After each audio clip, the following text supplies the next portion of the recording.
Seremi, le damos la palabra para que usted nos pueda dar su saludo. Doña Sonia. Hola, muy buenos días a todas, a todos. Me alegra que haya una asistencia tan grande en este webinar. Bueno, supongo que todos están interesados justamente en conocer más detalles de la propuesta de ampliación del Parque Nacional Glaciares y también de la creación del área de conservación de múltiples usos asociada de Río Olivares y Colorado. Para nosotros como Seremi el medio ambiente es súper importante y por muchas razones, digamos, que la importancia de esos ecosistemas, pero también porque es resultado de un trabajo intersectorial que se ha realizado con apoyo y con colaboración del Ministerio de Bienes Nacionales, quienes realizaron los estudios, estuvieron casi un año en terreno, y yo estuve presente también en varias de esas reuniones, eh, también la colaboración de CONAF, por supuesto, y dentro del ministerio no es solo un trabajo de la Seremi, es también un trabajo del nivel central, del área del Departamento de Áreas Protegidas. Entonces, son muchas voluntades institucionales que se han sumado a también las voluntades locales, pues, de la municipalidad, de las organizaciones, de quienes viven ahí y que por largo tiempo han añorado un parque nacional o un área protegida más grande. Entonces, en ese contexto de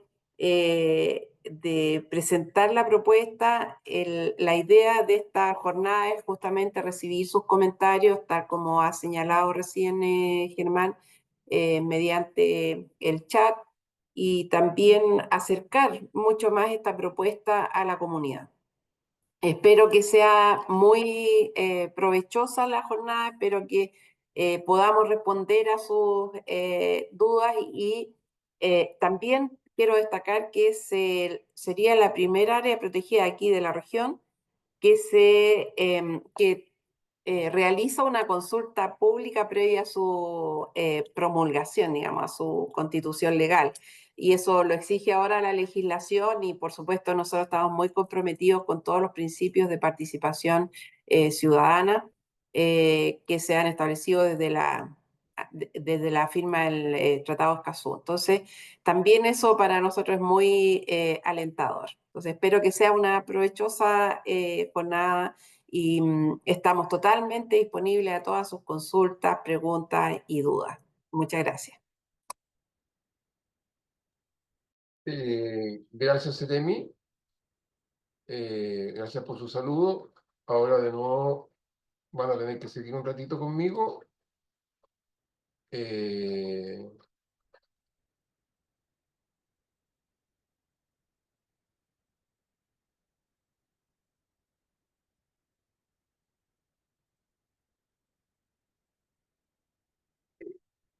Aquí hay un elemento esencial que, como dijo muy bien la Seremi, es primera vez que llevamos a consulta a estos procedimientos que realiza normalmente el Ministerio un área protegida. ¿Y qué es esta consulta pública? ¿Cómo la definimos nosotros? Es el mecanismo que tiene el Estado, digamos, para buscar o someter a consideración de la ciudadanía o los portadores de interés durante un periodo determinado de tiempo un instrumento. Y esto es un instrumento. Esta ampliación de este parque es un instrumento, que es primera vez que se hace. Generalmente los parques no era este el mecanismo, y regulación ambiental, impulsado por el Ministerio del Medio Ambiente mediante diversos canales y herramientas que los vamos a revisar ahora. La consulta tiene 4 etapas, pero estamos obviamente en la etapa de diseño. Tiene 23 días esta consulta, por ser la primera vez, tiene 23 días hábiles. Empezó el 31 de marzo y termina el lunes 5 de mayo a las 12 de la noche, el periodo en el cual se puedan hacer observaciones. Los objetivos son 4: difundir el alcance y objetivos y antecedentes de la materia consultar, así como la modalidad de participación, recabar opiniones y observaciones de la ciudadanía o portadores de interés que tengan sobre la materia, y en este caso ya a este momento tenemos alrededor de 390 y tantos que están ingresadas. Analizar y ponderar las observaciones, si corresponde, algunas son opiniones, e identificando la pertinencia si es que hay algunas que se pueden acoger, digamos, en ese plano. Y cuando se termine el proceso, generar una respuesta. Los mecanismos a través de la plataforma consultaciudadanamma.gov.cl, como les señalé, ese es el mecanismo con el cual les vamos a expresar ahora, donde también está va a quedar la grabación de esta reunión y va a quedar también la presentación que se van a realizar en esta reunión. Dos, todavía existe el mecanismo de papel, que es este formulario que está ahí, que la Secretaría Regional Ministeriales, están todos, y este caso que es un regional, pueden acceder a esta manera de hacerlo en papel que todavía hay gente, y también está estas actividades presenciales o digitales como la que estamos desarrollando ahora.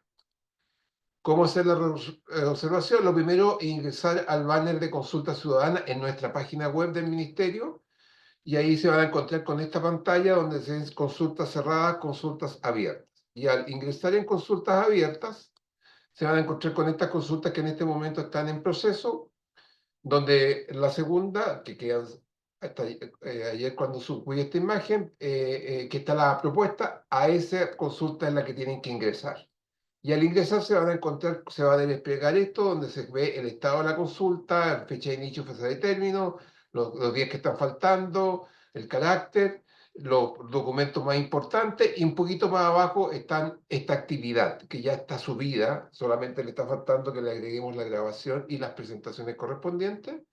Y en el banner negro aquí ingresar las observaciones cuando uno quiera, ingresar las observaciones, opiniones, consultas, está abierto para todas esas materias. Al ingresar ahí se le va a desplegar esto donde uno a través de la clave única o que generalmente es carnet de identidad puede ser una persona jurídica, una persona natural o una organización. Se identifica, coloca su nombre, su correo electrónico, muy importante para el tema de las respuestas. Bueno, eso es, voy a dejar de compartir.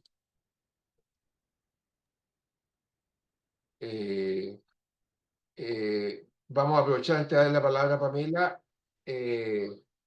Hay personas que están, que nos saludaron en el banner. Rafael Ascaño de Anglo por acá, gracias por la invitación. Soy Janet, ciudadana de RM, vimos las comunas de Maipú y San José de Maipo. Ana María Reyes de AES, saludos también del programa Progresal de San José de Maipo, que creo que es Paulina. Paulina. Muy bien, como dijimos anteriormente, vamos a dejar a Pamela Fernández y Ivonne Molina, que entre ellas dos van a hacer la presentación de fondo, que es un contexto y un poco cuál es la propuesta que le estamos proponiendo a ustedes. Pamela, para que ustedes puedan exponer. Muchas gracias, Germán. ¿Se escucha bien, cierto? ¿Y se ve bien la presentación? Se escucha bien y se ve bien. Muchas gracias. Bueno, primero saludarlos a todos y todas. Agradecer la asistencia. No sé cuánta gente se está sumando a esta instancia de difusión, pero para nosotros es súper relevante poder entregar cierta información asociada a la propuesta de ampliación del Parque Nacional Glaciares de Santiago y a la creación de la primera área protegida de múltiples usos en el marco de la nueva ley que crea el Servicio de Biodiversidad. Junto a la CONAF y a mi colega Ivonne hemos estructurado una presentación que tiene dos ejes principales. Una que tiene que ver con antecedentes y contexto general de las propuestas de protección, y la segunda temática la va a abordar la CONAF, donde va a entrar en detalles respecto a antecedentes más técnicos y contenido de los informes técnicos, ¿cierto?, que sustentan ambas propuestas. En términos como de contexto general, ambas propuestas se localizan en la región metropolitana, en la comuna de San José de Maipo, en la provincia de Cordillera, aproximadamente a 70 kilómetros al nororiente de la ciudad de Santiago. Es posible acceder, ¿cierto?, al área de interés a través de la ruta que va al Cajón del Maipo, que es la G25, y después tomar la bifurcación de Río Colorado, que es la ruta G34, hacia la localidad del Farfal, que aparece ahí cerca del Polígono Morado. En ese contexto, comentarles en términos muy generales, porque después Ivonne va a entrar al detalle de esto, el polígono amarillo corresponde, ¿cierto?, a la propuesta de ampliación del Parque Nacional Glaciares de Santiago, colindante, ¿cierto?, inmediatamente al polígono verde, que corresponde al actual Parque Nacional Glaciares de Santiago, y el polígono morado corresponde, ¿cierto?, a la propuesta de creación del área de múltiples usos. En términos generales, ambas propuestas se insertan en un predio fiscal, que es el fondo conocido Río Olivares, Fondo Río Colorado, ¿cierto? Que se obtuvo, ¿cierto?, la restitución por parte del ejército en 2 periodos. Y en ese contexto van a constituir áreas que se van a integrar al sistema nacional a través de la creación de áreas protegidas del Estado. Este gráfico lo que intenta reflejar es un conjunto de hitos o acciones que han sido impulsadas desde el Estado con miras a proteger la biodiversidad y ecosistema de esta área. ¿Ya? Y acá he relevado algunos instrumentos y años importantes. El primero tiene que ver con aproximadamente en el año 94, el área donde se insertan ambas propuestas es reconocida por el Plan Regulador Metropolitano Santiago como área de preservación ecológica. Posteriormente, en el año 2005, el Ministerio de Minería, aplicando el Código de Minería, declara una parte muy amplia donde se insertan ambas propuestas como zona de interés científico para efectos mineros. Eso quiere decir que cualquier actividad minera requerirá de la autorización del presidente de la República. Después, 5 años después, valga la redundancia, el Ministerio de Bienes Nacionales declara alrededor de 30.000 hectáreas como bien nacional protegido, una categoría que en su momento fue reconocida por el Sistema de Evaluación de Impacto Ambiental como un área colocada bajo protección oficial, y además en ese mismo año el Servicio de Evaluación Ambiental lo reconoce como sitio prioritario para la conservación de la biodiversidad con efectos para el sistema de evaluación de impacto ambiental. Eso quiere decir que cualquier proyecto o actividad debe ingresar al sistema vía estudio de impacto ambiental. Y después, con el objetivo de seguir asociando acciones de protección en el área, en el año 2015, la entonces presidenta de la República suscribe un protocolo de acuerdo junto con los Ministerios de Minería, Bienes Nacionales, Medio Ambiente, CONAF y el Gobierno Regional, con el compromiso de crear los 2 primeros parques nacionales en la región metropolitana. Uno de ellos correspondía al área de Río Colorado y Río Olivares. Y en el marco de esos acuerdos se constituye una mesa de trabajo intersectorial constituida, ¿cierto?, por los mismos ministerios que recién mencioné, la cual sigue juntándose y trabajando hasta la fecha.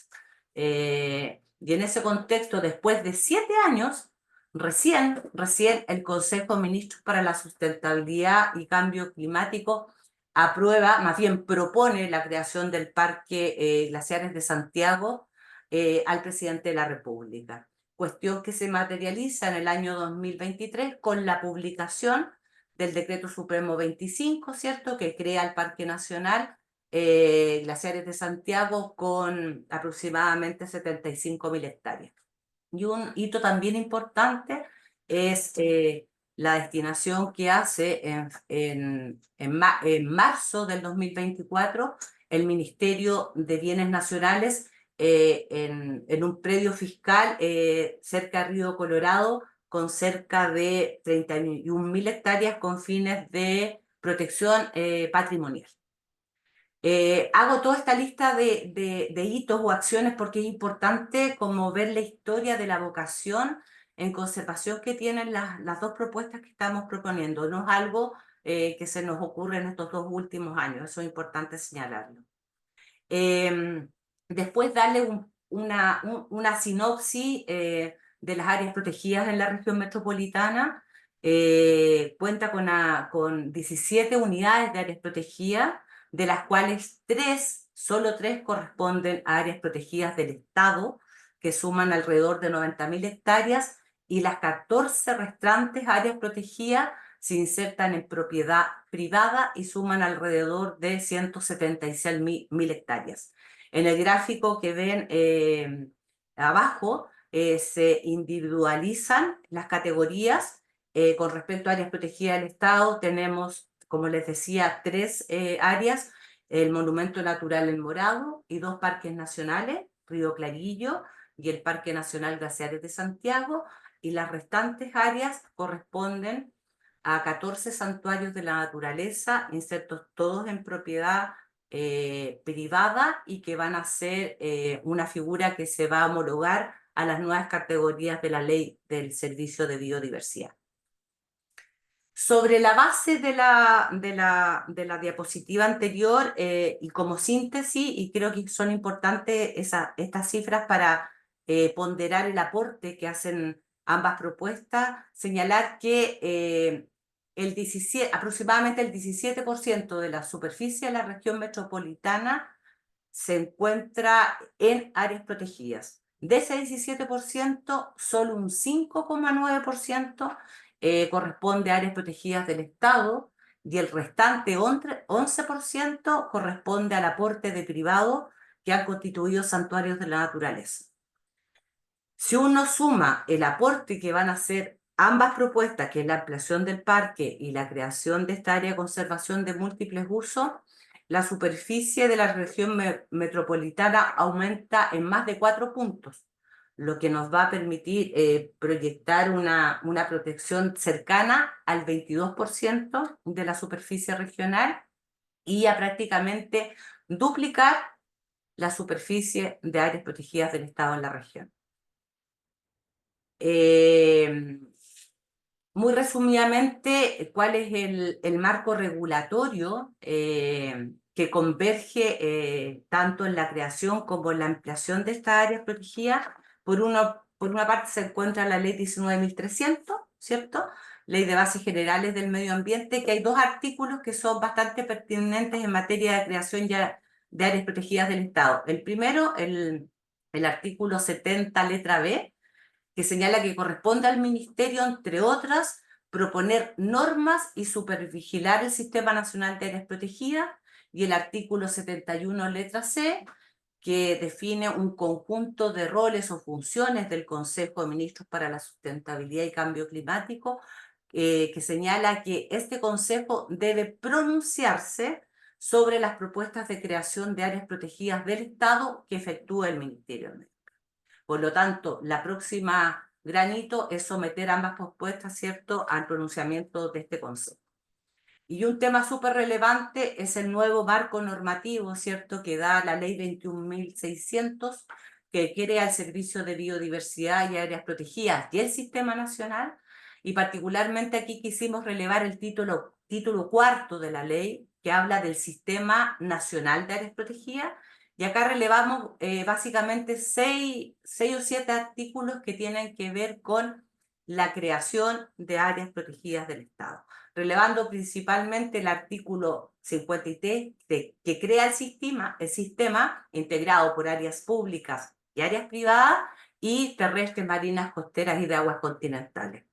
Además, el artículo 54 establece el conjunto de objetivos que persigue el Sistema Nacional de Áreas Protegidas, y releva uno muy importante que está en la línea de ambas propuestas, que es proteger muestras significativas de ecosistemas ya de nuestro país, que es uno de los objetivos que después Ivonne va a señalar en más detalle. También el artículo 56 establece las nuevas 6 categorías de áreas protegidas del Sistema Nacional, que aplica tanto a las áreas públicas y a las áreas privadas.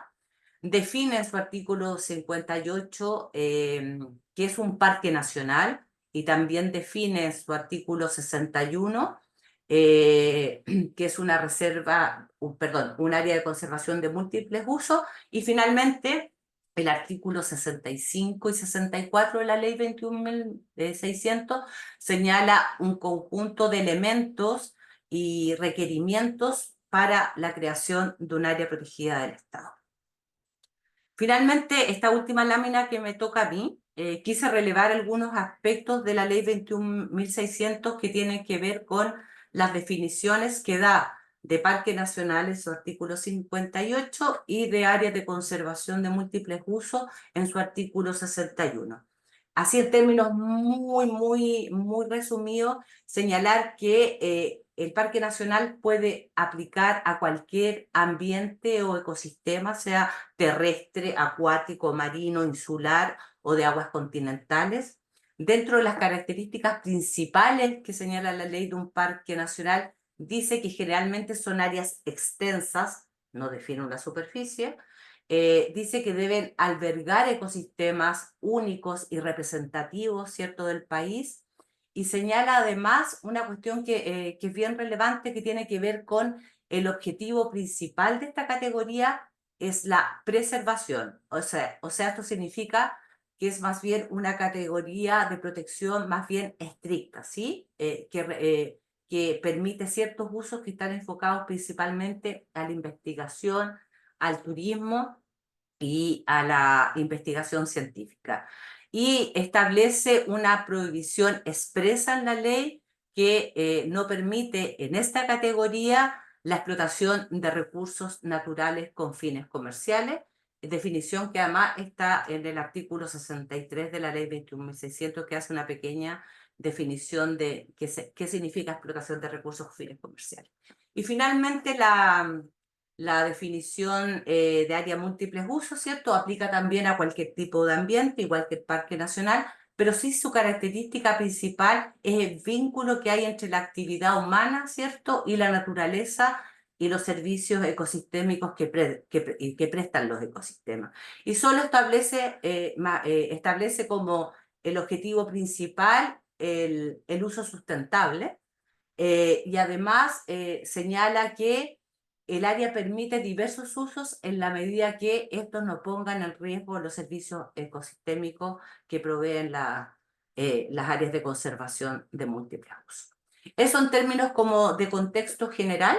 Perdonen lo rápido, pero la idea es dejar un espacio para que nos puedan hacer preguntas o dudas, y yo le doy el pase a Ivonne en las siguientes láminas. Gracias. Ivonne. Gracias, Pame. Muy buen día, estamos justo casi muy buenos días y muy buenas tardes. Primero, agradecer a todos su asistencia. La verdad que para nosotros es muy importante, y como decía la Seremi, también el primer informe técnico que lo sometemos a consulta ciudadana, y por lo mismo para nosotros es fundamental poder contar con sus observaciones. También estamos muy contentos porque veíamos que en la página del Ministerio hay muchas observaciones, muchos comentarios, lo cual a nosotros nos interesa particularmente porque nos ayuda obviamente a enriquecer también la propuesta. Avanza, dale nomás, Pame. Bueno, esto un poquito más contexto general, ya algo había comentado Pamela en su presentación, que era el artículo 65, que específicamente habla que para la creación de áreas protegidas deberá incluirse una etapa de participación ciudadana, y abajo aparece el banner que también había mostrado el colega previamente, que está asociado al tema de la consulta ciudadana, y que nos tiene también obviamente acá haciéndole esta presentación. En el mismo articulado, el artículo 65, también establece, bien concreto, que dice que para la creación de un área protegida, se requería la elaboración, ahora se llama informe técnico, y que va a ser el documento que debe contener básicamente las consideraciones científicas, culturales que están asociadas a la biodiversidad, y que lo que nos van a permitir es justamente poder justificar esta área protegida. En este caso tenemos una creación y una ampliación, tanto también como la categoría que estamos proponiendo, y a la vez también ahí habla de implementación de otras medidas o planes que nosotros podamos imponer para dicha área. Y en el lado izquierdo tienen una imagen del informe técnico que probablemente muchos de ustedes ya han podido leer porque está disponible en el banner de la consulta ciudadana. Acá tenemos básicamente los 7 puntos o partes que abarca, que considera el informe técnico. Dado obviamente que estamos hablando de un documento de casi 70 páginas, yo obviamente me voy a concentrar o focalizar en aquellos aspectos que creemos que pueden ser más relevantes de comentarles, y por lo tanto puede ser que no ahonde mucho en los 7 puntos o en las 7 partes. Solamente, por ejemplo, para una cosa como de contextualizar, por ejemplo, la parte 6 que tiene que ver con la administración de manejo. Quienes ya hayan podido ver el documento se han dado cuenta que esto tiene más una connotación como tal como lo dice, de manejo de la unidad, donde hay aspectos más asociados a el tema presupuestario, que permite obviamente la contratación de personal, bienes y servicios, etcétera, etcétera, y por lo tanto es un punto, una parte en la que no nos vamos a focalizar. Igual pasa para el tema parte 7 y 8, que son como temas más que tienen que ver con contexto más técnico de bibliografía y otros puntos o aspectos anexos que requieren ser considerados. Pero voy a tratar de concentrarme en los otros 4 o 5 puntos que quedan. Avanza nomás, Pamela. El primer punto, que tiene que ver con los fundamentos, básicamente es un punto un poco, quizá muchos lo pueden encontrar o lo pueden haber encontrado un poco latero, especialmente quienes no les gusta mucho la parte más leguleya, pero que son necesarios de tener a la vista, porque es nuestro marco regulatorio, es el marco regulatorio que va a guiar, es el marco regulatorio que nos va a permitir también poder defendernos frente a situaciones con terceros. Y ahí tenemos 3 aspectos fundamentales, que son los fundamentos legales, los técnicos y los políticos. Yo voy a tratar de ser bien general para dar algunos contextos. No voy a profundizar para que tampoco ponerme latera con el tema leguleyo, pero por ejemplo en el caso de los fundamentos legales todos tenemos a la vista la jerarquía que establece las normas jurídicas en este país. O sea, tenemos al más alto nivel la Constitución política, después tenemos otros decretos supremos como el 1963 del convenio que habla sobre el convenio de la diversidad biológica, que es súper importante, no nos olvidemos. Tenemos otros decretos como el 531, que es el convenio que aprueba la Convención que es bien largo el nombre, Convenio para la Protección de la Flora, la Fauna y las Bellezas Escénicas Naturales de América, que muchos nos conocemos como Convención de Washington, y otros aspectos legales que incluso me parece que también Pamela comentó, como la Ley 21.600, la 19.300, etc. Posteriormente tenemos algunos fundamentos técnicos que tienen que ver con obligaciones que igual tenemos como país que responder. Por ejemplo, lo que se estableció en la COP15 en Montreal, en Canadá, que tiene que ver con la meta 3030, que no sé si puede que muchos estén al tanto de ellos, pero que nos pone un desafío muy importante que tiene que ver con poder dar protección al 30% de los ecosistemas terrestres y a la vez el 30% de los ecosistemas marinos que deben tener algún tipo de protección. La verdad es que es una meta exigente, pero que estamos seguros que esta propuesta va a ayudar mucho a esa meta, y esperamos también que con el tiempo podamos de aquí al 2030 llegar con esas metas cumplidas. Y finalmente, fundamentos políticos que son muy importantes y que tienen que ver con toda esta, por así decirlo, documentos o instrumentos de ordenamiento territorial que también de alguna forma nos ponen una especie como de rayado de cancha y que también tenemos que tener en consideración. Por ejemplo, la Política Nacional de Áreas Protegidas, tenemos la Estrategia Nacional de Biodiversidad, las estrategias regionales de conservación de la biodiversidad, el plan regulador. No olvidemos que el plan regulador es muy importante, en él está considerado el sitio prioritario Río Olivares y Tupungato.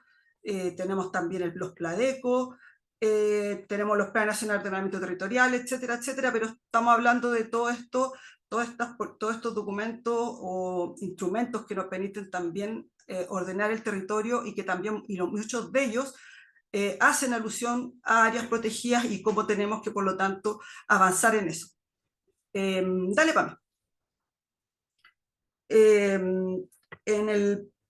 Posteriormente, en el mismo documento, ustedes lo pudieron ver, está el plano que ya también esbozó Pamela, una parte en general, y que presenta yo digo son 3, pero es porque una ya está lista, así que la tercera, por si acaso, es como para darle contexto, que es el actual Parque Nacional Glaciares de Santiago, que no sé si ven el cursor, es la parte verde que es más alta, obviamente, de todo lo que es el Fondo Colorado Olivares, que cuenta con poco más de 75.000 hectáreas y que fue establecido según el decreto 25 del año 2023, hace muy poquito.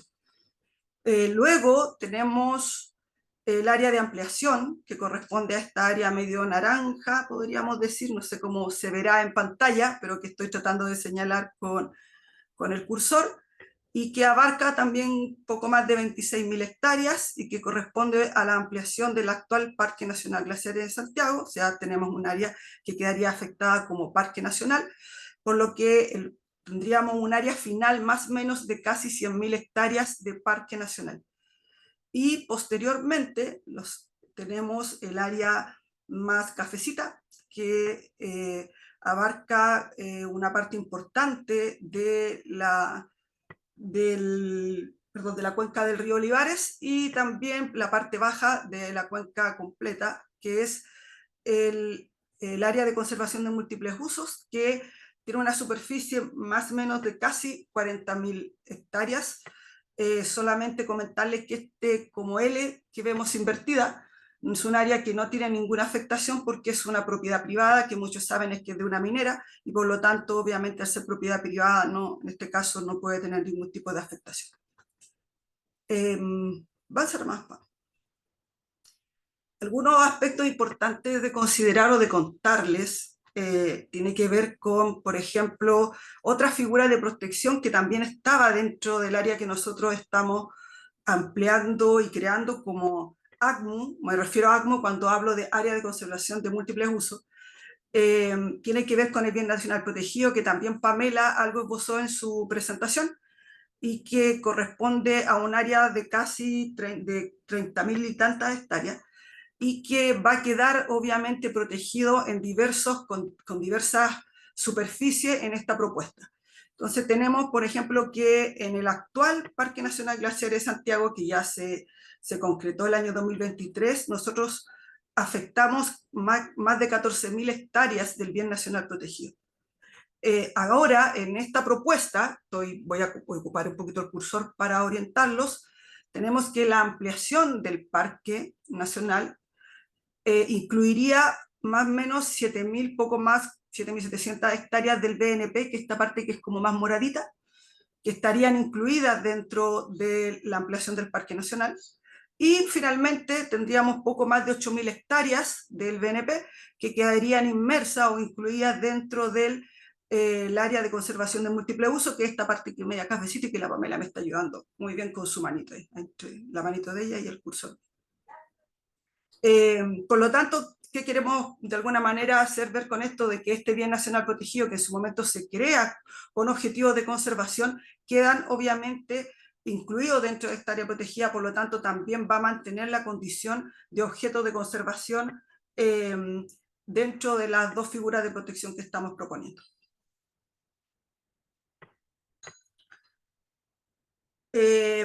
A ver, lo que tienen en pantalla quizás puede ser un poquito complejo de entender, pero lo vamos a explicar. Como les comentaba, no sé si se recuerdan también de la meta que nosotros tenemos que tener, que establecía la COP15, que era de tener el 30% de los ecosistemas con algún tipo de protección oficial. Entonces, en ese sentido, es necesario que nosotros tenemos que ocupar números para poder, obviamente, mostrar o demostrar que estamos en pro de eso y avanzando en eso. Entonces, lo que tienen ustedes en la presentación acá es el aporte que va a dar a la representación de esos territorios, de esos pisos, en este caso el Parque Nacional. A la derecha está el plano, digamos, que queremos de alguna manera hacerlo más lúdico para que se pueda entender cuáles son esos pisos, y en el lado izquierdo ya en la parte más numérica o lo más concreto. En este caso tenemos 3 ecosistemas, pisos vegetacionales. No nos olvidemos que estos pisos vegetacionales son por así decirlo, como asociaciones de un ecosistema en el que dentro de su interior tenemos, en este caso, por ejemplo, en el caso del número 111, un matorral bajo mediterráneo de Chuquiraga, Posiquifolia y Nardophyllum lanatum, que son una especie, son especies bajas obviamente, que muchas de ellas tienen nombres bien complejos, entonces por eso no me voy a referir un poco a los nombres vulgares, porque algunos son como más, o no todos son iguales, o no todos los conocen de la misma forma. Pero ese piso, por ejemplo, actualmente en el SNAP tiene una representación de 3,41. Si nosotros al ampliarlo vamos a incluir 0,42% y finalmente quedaríamos con una representación que es la que está mostrando ahí Pamela. Acá me gustaría sí dejar una situación a clarificar, porque quizás muchos de ustedes van a ver estos datos y van a estar pensando en que chuta, tenemos que llegar al 30% y tenemos 3%, 2%, casi 7%. Pero acá sí quiero comentarles que como el informe técnico hasta el momento, y dado el que nosotros como CONAF aún mantenemos ahí la responsabilidad de diseñar los informes técnicos, y como CONAF administra solamente propiedad fiscal, los datos que ustedes ven ahí están solamente asociados a la propiedad fiscal. ¿Qué significa eso? Que si incluimos, no sé si recuerdan, ¿cuánto eran? 17.000 hectáreas que hablaba Pamela en el principio de su presentación respecto de santuarios de naturaleza, lo más probable, les puedo asegurar, que esos datos van a variar sustancialmente porque tenemos que agregar esa representación a cada uno de estos pisos. Por lo tanto, lo más seguro que esto va a ser un número bastante más abultado. Por ahora, como les digo, solamente estamos hablando de propiedad fiscal, que es lo que antiguamente muchos conocíamos como el Sistema Nacional de Áreas Protegidas del Estado, que administra CONAF, o sea, el SNASPE. Y relevar, sí, me gustaría relevar acá el piso que tiene un número 118, para no dar el nombre tan largo que es bastante complejo de decir, que si ustedes se fijan, con la ampliación del parque doblamos la representación, pasamos de un 3,13 a un 6,91%, que es un valor bastante importante, más considerando ecosistemas que están en zonas mediterráneas, que ustedes saben que una de las zonas que está un poquito más compleja desde el punto de vista de la representación, dado que no hay mucha disponibilidad también de propiedad fiscal, y es una de las zonas quizás más intervenidas que tenemos. En el mismo sentido de estar hablando de la ampliación del Parque Nacional Glaciares Santiago, es importante también destacar la vocación que tiene el territorio, y en este sentido contarles un poco de los objetivos y los objetos de protección que hemos proyectado para esos territorios. Ahora, es importante tener en consideración que en el caso de esta presentación o de esta parte, digamos, del informe técnico, al ser una ampliación, tenemos que ser súper consistentes en que tanto los objetivos como los objetos de protección, tienen que estar en relación con lo que establece el decreto que crea el Parque Nacional, porque estamos hablando de un continuum de territorio que obviamente tiene tanto atributos como funciones muy parecidas, y por lo tanto tenemos que también tener todo eso a la vista cuando nosotros queremos proponer objetivos y objetos de protección de la ampliación. Y básicamente, como les decía, en la misma línea de lo que establece el objetivo del Parque Nacional, del actual Parque Nacional, el objetivo de este territorio sería la protección del sistema cordillerano, en este caso ya no solamente la cuenca alta, porque ya está protegida con el actual Parque Nacional, sino también las cuencas medias de los ríos Olivares y Colorado, y obviamente por la importancia que tienen estos, especialmente los cuerpos glaciares como reservorios de agua para la región metropolitana.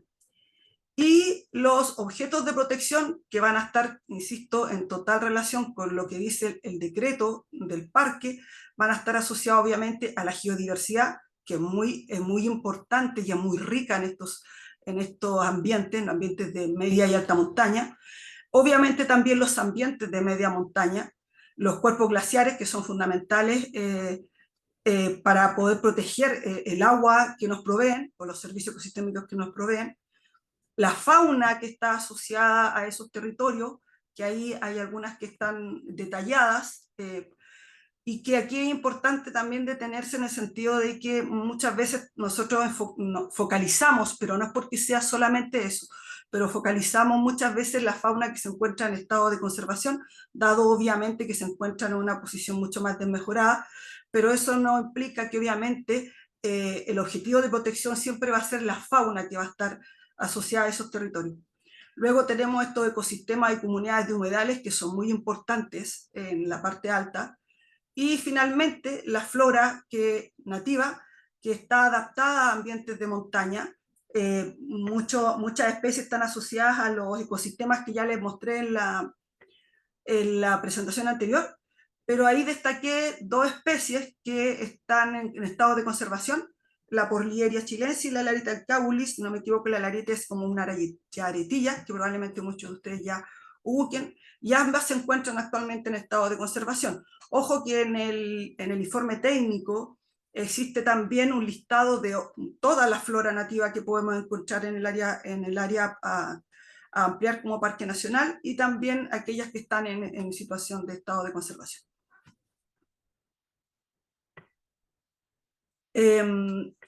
Y ahora vamos a hablar un poquito de lo que es el área de conservación de múltiple uso, con la misma dinámica que ya les conté un poquito de la representación de la ampliación del Parque Nacional, pero ahora estamos hablando del área de conservación de múltiple uso. Si ustedes se fijan, obviamente un área que está más baja, por lo tanto tiene una representación de más ecosistemas, son 2, 4, 5 ecosistemas que están representados. Algunos de matorrales, y ya tenemos algunos ya más de especies más arbóreas, como el caso del bosque esclerófilo de Quillaja y de Lichaya cáustica. Y en el lado, esta vez, el lado contrario, el lado izquierdo, tenemos la representación de esa representación en plano de esos pisos, y en el lado derecho tenemos obviamente un pequeño cuadrito que también va a ilustrar la representación. Os voy a comentar lo mismo que les explicaba antes. No olvidemos que esto es solamente para áreas fiscales, por lo tanto el valor que tenemos al final, que dice en la columna que dice representación final, es un valor que es para propiedad fiscal, el cual obviamente va a verse aumentado considerablemente al incluir las otras áreas de protección que sabemos que hay en el territorio y que ahora se tienen que homologar a las áreas protegidas que establece la ley 21.600. Y ahí destacar, Pamela, me ayuda ahí un poquito, el piso 111, que también, si ustedes se fijan, logramos doblar en representación, porque tenemos justamente, y es como casi matemático, el doble, pasamos de 3,4 a 6,8% en representación.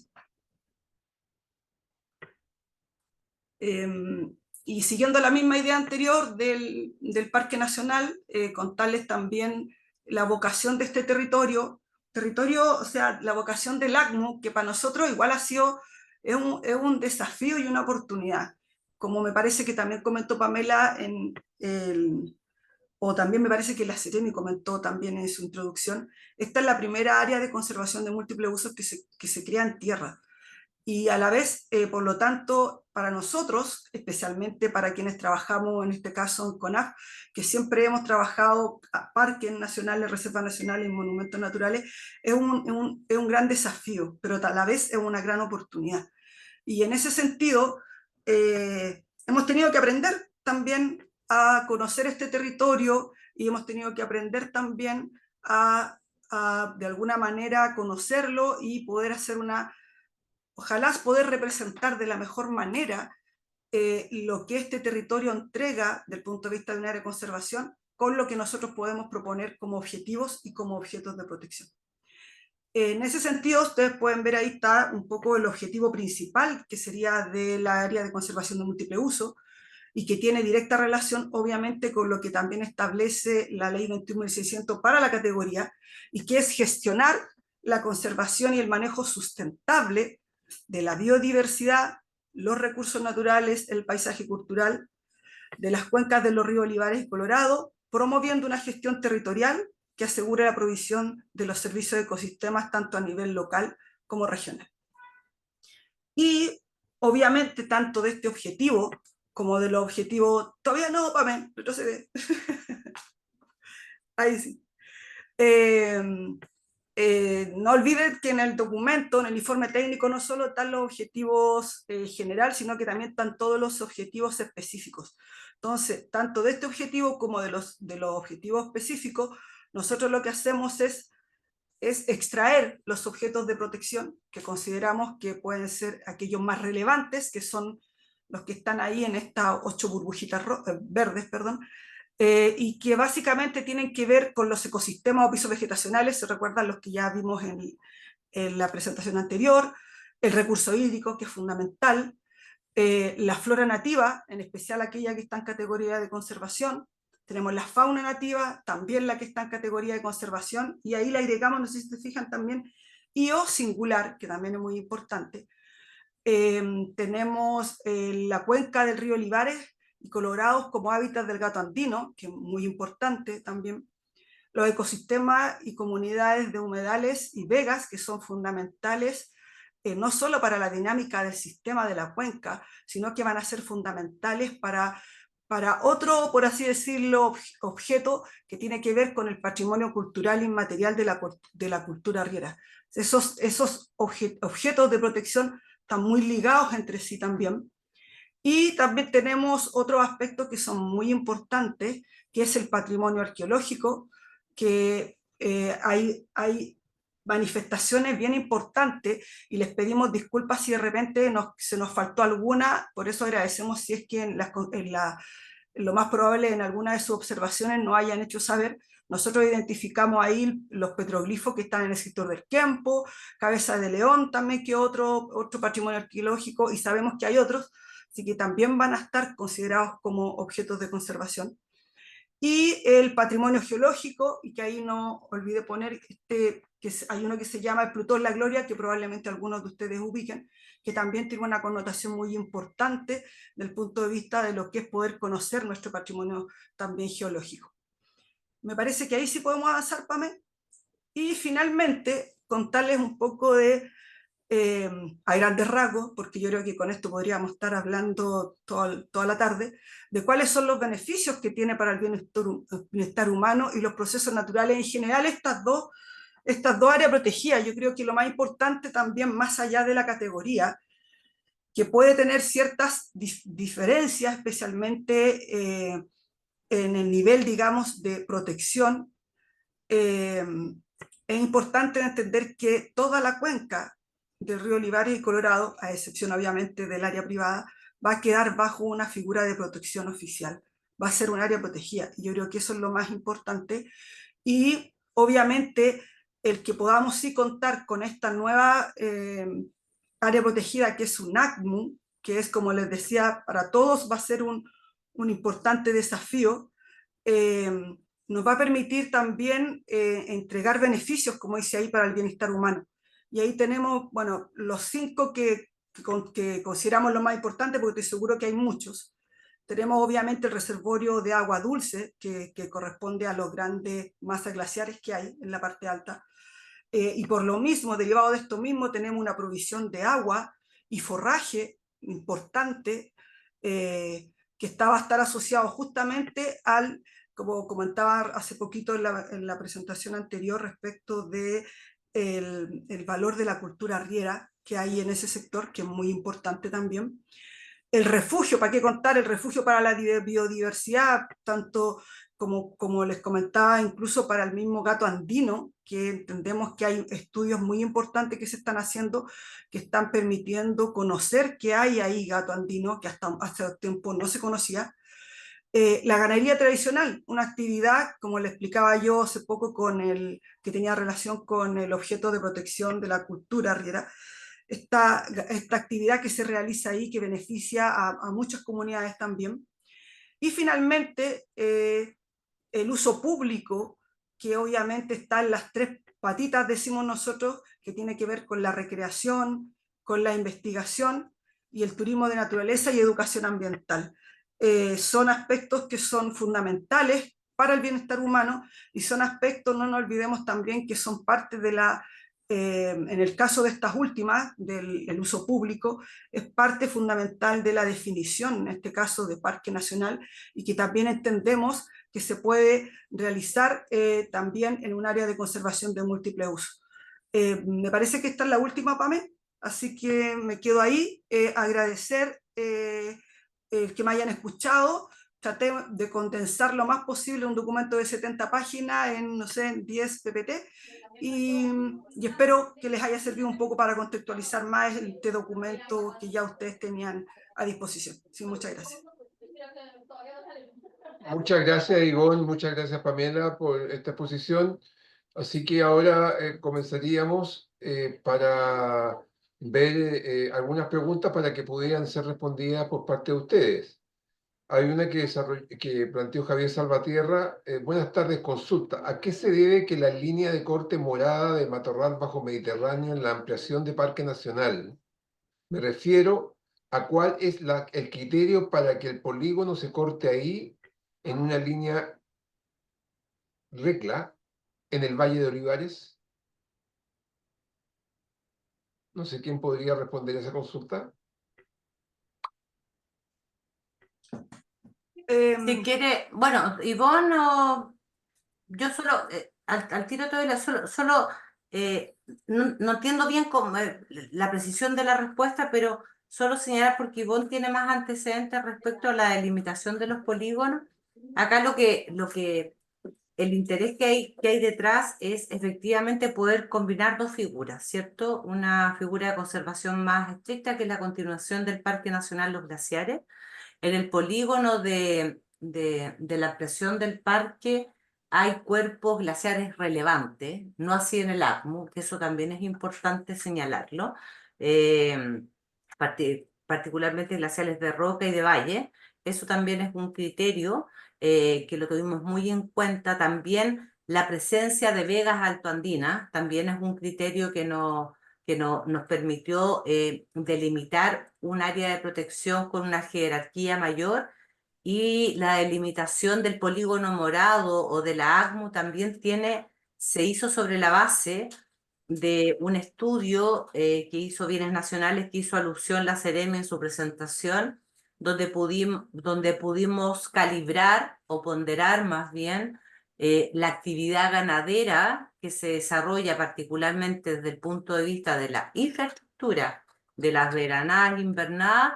El porcentaje mayor se desarrolla en la propuesta de área de conservación de múltiples usos. Si afectaríamos a un área mayor a parque, la actividad ganadera se vería mucho más restringida, ¿sí? Entonces, básicamente lo que ahí se intentó fue calibrar o equilibrar ambas propuestas con fines de protección más estricta y con la idea de generar un ACMU, ¿cierto?, donde se reconozca esta interacción entre la actividad humana, la conservación de la naturaleza y los servicios ecosistémicos. Dali, Ivonne, si me puedes complementar, te lo agradecería un montón. La verdad es que yo creo que me dejaste re poco para complementar, pero porque yo creo que fue súper clara tu respuesta. Solamente yo complementaría el que no olvidemos que para el caso de la categoría de Parque Nacional, la categoría Parque Nacional también tiene una condición muy importante de uso público, que tiene que ver con el uso público recreativo, como les explicaba, educación ambiental y también investigación. Y también ese fue digamos, uno de los atributos que nosotros también consideramos para poder establecer un poco el deslinde, en el sentido de que también entendemos que en la parte alta del glaciar de la cuenca de Olivares también existen importantes lugares que nos pueden ayudar o que nos pueden permitir hacer un uso público en esos tres aspectos que también son fundamentales de relevar. Así que creo que con eso lo hacemos más redondito, Pamela.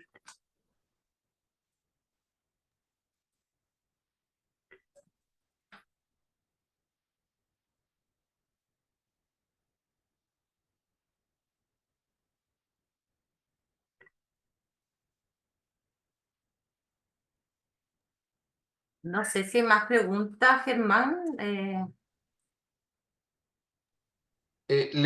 Primero tenía apagado el micrófono. Les quiero pedir que la gente que está haciendo preguntas en el chat que las traspase al panel de preguntas y respuestas, porque ahí quedan consignadas. La siguiente pregunta es si reconocen que el territorio es hábitat de gato andino, registro ampliamente visibilizado en medios de comunicación masivos, y este es el felino más amenazado en América. ¿Por qué no han incluido el gato andino como objeto de conservación? Agradecería que lo hicieran. Creo que ahí había escuchado algo, Ivonne, sobre ese tema en tu Sí, exposición. mira, es que yo creo que hay dos cosas aquí. Primero, no sé si se recuerdan que cuando yo le hablaba al objeto de protección le decía, si bien nosotros podemos focalizarnos en aquellas especies que están en categoría de conservación, por algo ponemos la fauna silvestre asociada a. Y en ese sentido, obviamente, va a estar toda aquella fauna que esté reconocida en el territorio. Ahora, ¿por qué nosotros relevamos a aquella que está en categoría de conservación? Porque obviamente tiene una condición distinta o que está un poco más, está con una condición mucho más disminuida frente a otras especies. Alguien me podrá decir, el gato andino también está en una condición bien compleja. Sí, pero como, según yo entiendo, es que actualmente hay estudios, y me parecen muy importantes y muy interesantes, que están digamos, haciendo la alerta de que hay gato andino en ese sector. Porque nosotros, por ejemplo, buscamos en lo que es el reglamento de clasificación de especies, el gato andino tiene una condición, pero que está asociado al norte, en la primera región, segunda región. ¿Por qué? Porque tengo entendido que no se había reconocido su hábitat actual. Ojo, yo sé que en algún momento siempre el gato andino estuvo, yo creo que en gran parte de la parte alta de la cordillera de nuestro país, especialmente la zona centro-norte. Pero como no había información que nos pudiera permitir poder establecer de manera científica concreta que está el gato andino, obviamente el tema de la condición en estado de conservación de la especie, por lo menos en la región metropolitana no está, pero eso no quita, insisto, en que nosotros al poner como objeto de conservación la fauna asociada a los ecosistemas, estamos incluyendo a todos aquellos que sabemos que están. Y en ese sentido, insisto, creo que son muy importantes los estudios que se están haciendo actualmente y que están demostrando empíricamente que existe gato andino en ese sector. No sé si alguien quisiera agregar más, Pamela.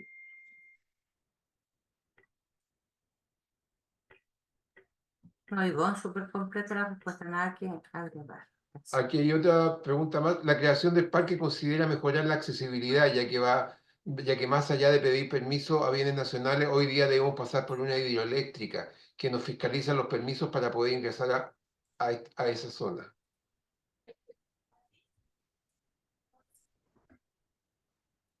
No sé quién se hace cargo de esa pregunta.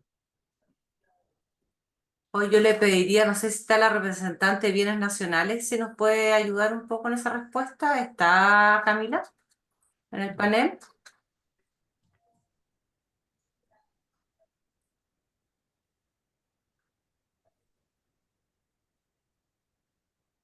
Está Camila, sí.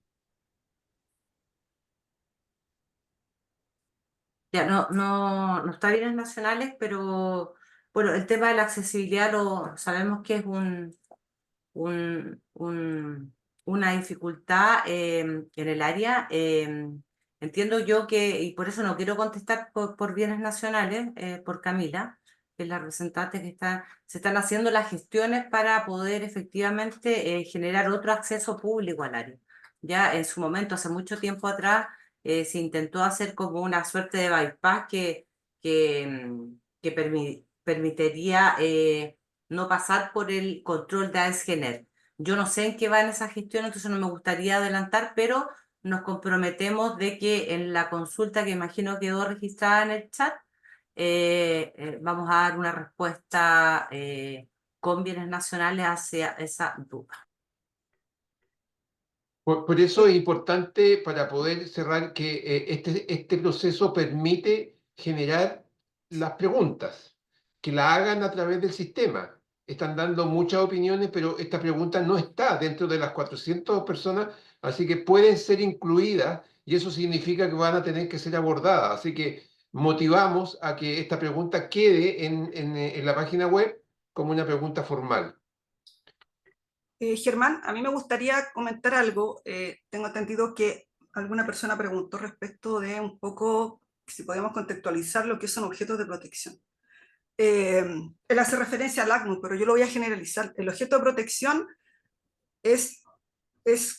puede ser una función, un atributo, un ecosistema, pero es aquello en que nosotros como institución estamos focalizándonos para poder protegerlo y por lo tanto generar las gestiones en nuestra administración que permita que esa condición se mantenga en el tiempo.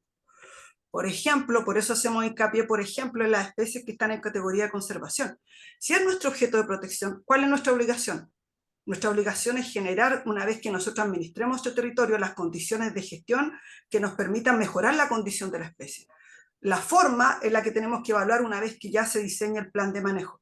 Pero los objetos de protección son fundamentales porque no solamente son aquellos que nosotros tenemos que relevar, sino que también son aquellos que son relevados por la ley, por ejemplo, la 21.600, releva la condición del objeto de protección como fundamental dentro de un área protegida.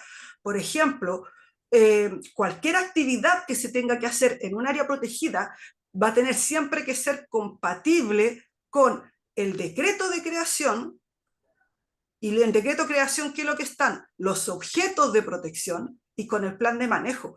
Entonces tenemos que tener muy claro cuáles son nuestros objetos de protección, y esos objetos de protección nosotros los podemos de alguna forma, como les comenté en alguna de las diapos, es como aquello que nosotros vamos, por así decirlo, sacando de este paraguas que son los objetivos generales, el objetivo general, el objetivo específico, que nosotros vamos de alguna manera filtrando. Y ojo, que estos objetos de protección también van a ser fundamentales para que después, cuando se haga el plan de manejo, se recojan y de alguna forma se vayan haciendo filtros que se llaman finos o gruesos respecto de estos grandes objetos de protección.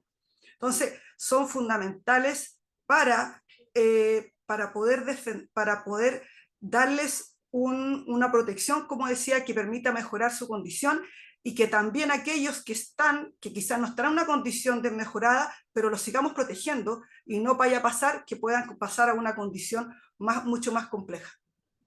Espero de alguna forma haber respondido esa pregunta, que me parece que es muy fundamental de tener a la vista y de poder saber a qué se refiere. Perfecto, Ivonne. También hay una consulta acá que creo, no sé si supera un poco lo que es la consulta, pero la voy a leer. ¿Se identificó en la elaboración de los informes alguna interacción relevante entre la cuenca de Rivaria y la cuenca de San Francisco? Si bien el área protegida excluye dicha cuenca que confluye hacia el Mapocho, también es indispensable para el suministro hídrico de cierta parte de la región y posee también múltiples glaciales. ¿Podrían por qué adoptar e incluir cierto manejo de dicha cuenca? Considerando además que los mismos argumentos que permiten justificar este parque se podría aplicar a dicha cuenca. Sí, yo puedo contestar algo muy general, Germán, claro, porque está fuera de la materia que Exactamente. estamos consultando o difundiendo, pero creo que la pregunta es interesante, porque efectivamente la ley SBAP sí considera otros instrumentos fuera de las áreas protegidas. Por ejemplo, en el plan de manejo uno pudiese, y no es obligatorio, establecer un área de amortiguación, por ejemplo, un área buffer al, al área, a la futura área, a la ACMU o a la ampliación del parque, ¿sí? Por lo tanto, el plan de manejo sí podía tratar cuestiones que tienen que ver con, dado que uno de los objetos de protección es el recurso hídrico, sí pudiese pensarse en un corredor o en otro instrumento. Y creo que ese tipo de cuestiones son fundamentales de abordar en el plan de manejo futuro de ambas propuestas. Y lo otro también, que para nosotros habría sido ideal proteger la cuenca completa del Maipo, pero Olivar y Colorado son subcuencas de toda esa cuenca mayor, ¿cierto? Entonces, se agradece la pregunta, pero eso es lo que se me ocurre contestar por ahora, pero efectivamente la cuenca de San Francisco no es parte del área de protección que estamos proponiendo. Muchas gracias, Pamela. Estamos ya cerrando esta actividad. Llevamos 1 hora 20, que era lo que estaba contemplado. Solamente recordarles de que Ojalá varias consultas se han tratado de responder. Hay personas que han estado ayudando, respondiendo por escrito muchas de las preguntas que han hecho ustedes. Y si quedan dudas y si queda interés, está la plataforma, pueden incluir las preguntas. Tenemos una gran cantidad de opinión, lo cual valoramos, pero estas preguntas pueden ser incluidas en el proceso, así que los motivamos a que entren en la plataforma, en la página web, como se lo señalé en mi presentación. Así que yo ahora le daría la palabra a doña Sonia para que nos pudiera cerrar y un poco concluir y cerrar esta reunión. ¿Seremi? Sí, bueno, muchas gracias tanto a Ivonne como a Pamela por la excelente presentación, y también a todas y todos quienes han asistido, habiendo realizado preguntas o no. Les animo a hacer las preguntas por escrito en la plataforma en caso que haya quedado algo en el tintero, porque las contestaremos por escrito. Y creo también que ha ayudado mucho la presentación a aclarar quizás algunas dudas. Seguimos, por cierto, disponibles a través de la plataforma y, bueno, me alegra mucho que estemos avanzando en la definición de esta área de protección que ha sido tan querida por tanto tiempo por la comunidad, tanto del Cajón del Maipo, del propio Olivares Colorado, pero también de toda la RM. Así que un saludo, que tengan un excelente resto de día y semana también. Muchas gracias. Muchas gracias, Seremi. Por esto damos concluido esta reunión, así que muchas gracias por participar. Gracias. Muchas gracias.